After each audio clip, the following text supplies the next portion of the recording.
The blessings of the Lord attracts enemies. People don't want to see your progress. The moment you are succeeding in a particular area, you will find opposition. In Matthew chapter 19 verse 26, the word of God says, "But Jesus looked at them and said to them, with men this is impossible, but with God all things are possible." What is impossible with men is possible with God. God is surely going to bless you. God is surely going to make you great. When you seek first the kingdom of God and His righteousness, all other things will be added to you. Some people are busy pursuing riches instead of going for the blessings of God. The Bible says the blessings of the Lord make rich, and it has no sorrow with it. Then Peter said to him, "We have given up everything to follow you. What will we get?" Matthew 19 verse 27. Serving God is not for nothing. There are rewards in serving God. When you give up everything to follow God, you will find everything good in life. Peter is asking Jesus what they will get for following him. Jesus replied, "Everyone who has left houses, or brothers, or sisters, or father, or mother, or wife, or children, or lands for my name's sake shall receive 100-fold and inherit eternal life." Matthew 19 verse 29. When you make God your priority, the Lord God makes you His priority. In other parallels, it says, "And Jesus answered and said, Verily I say to you, there is no man that hath left house, or brethren, or sisters, or father, or mother, or wife, or children, or lands for my sake and the gospel's, but he shall receive 100-fold now in this time, houses, and brethren, and sisters, and mothers, and children, and lands, with persecutions, and in the world to come eternal life." Mark 10 verse 29 to 30. The blessings of the Lord attracts new devils. God will give you everything, but be prepared for persecutions. The devil doesn't like the child of God who is succeeding. He will use all kinds of people to fight you. Anything you are not willing to let go for God, you are denying yourself of reaping 100-fold blessing. You have to be spiritual enough to match up with the anointing that is upon your life. As soon as Jesus was baptized, He went up out of the water. At that moment, heaven was opened, and He saw the Spirit of God descending like a dove and alighting on Him. This was the first empowerment of Jesus by the Holy Spirit, and God declaring to heaven and earth that Jesus is the Son of God. And lo, a voice from heaven saying, "This is my beloved Son, in whom I am well pleased." The devil doesn't like it when you are pleasing God. When you are truly living godly in this life, you will suffer persecution. We will see how even though Jesus was led by the Holy Spirit, the devil still came tempting Him. When God blessed Adam and Eve, the devil came and tempted them, and they fell.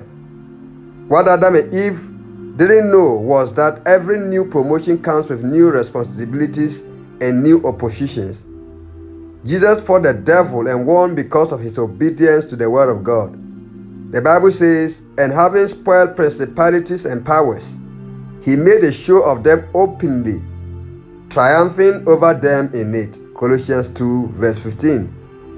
God wants you to triumph over hate, over jealousy, and over everything the enemy will throw on your path when God bless you. You need to have an altar of prayer that is continually blazing. You need to build up yourself spiritually in your most holy faith by praying in the Holy Spirit. Be very vigilant and be alert, because the enemy will always be looking for a broken edge to bite you. A little leaven can leaven the whole lump. Put on righteousness as a cloak. You need to have the sword of God, which is the word of God, constantly in your mouth. The word of God is a weapon to overcome the enemy. "Though I walk through the valley of the shadow of death, I will fear no evil." The devil fears people who know who they are in Christ Jesus. No amount of intimidation from the enemy will make me back out following the Lord. The devil fears men of integrity. With all the things he did to Job to destabilize him, Job didn't accuse God wrongly.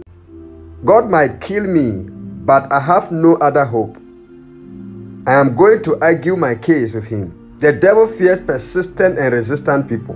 When the devil had finished every temptation, he temporarily left him until a more opportune time. Luke 4 verse 13. When the devil finished tempting Jesus and couldn't succeed, he left him and looking for another opportunity. So you have to be sober and be vigilant. Put on more resistance and the devil will flee. Submit yourselves therefore to God. Resist the devil and he will flee from you. James 4 verse 7. The devil cannot defeat someone who submitted himself to God and who is resistant. Therefore, since we are surrounded by such a great cloud of witnesses, let us throw off everything that hinders and the sin that so easily entangles, and let us run with perseverance the race marked out for us. Hebrews 12 verse 1. I throw off everything that hinders me in the name of Jesus Christ. I throw off every sin that entangles. God wants you to run the race with perseverance. We can do this by looking unto Jesus, the author and finisher of our faith, who for the joy that was set before him endured the cross, despising the shame, and has sat down at the right hand of the throne of God. Hebrews 12 verse 2. I am ready to carry my cross and follow Jesus. Be ready to endure the cross. Despise every shame and disgrace and follow Jesus without reservations. God will always put you above when your eyes are fixed on him. Consider him who endures such opposition from sinners, so that you will not grow weary and lose heart. Hebrews 12 verse 3. Let your consideration be the Lord Jesus and all that he endured, and let it be your motivation to stay stronger in God. Never lose heart and never grow weary. I want to be like Daniel, who would not bow in the midst of persecutions. Shadrach, Meshach, and Abednego replied, O Nebuchadnezzar, we do not need to defend ourselves before you. If we are thrown into the blazing furnace, the God whom we serve is able to save us. He will rescue us from your power, your majesty. But even if he doesn't, we want to make it clear to you, your majesty, that we will never serve your gods or worship the gold statue you have set up. Daniel 3 verse 16 to 18.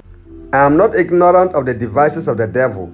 He can throw his best shots, but I will not bow. Be steadfast in faith, dear brothers and sisters.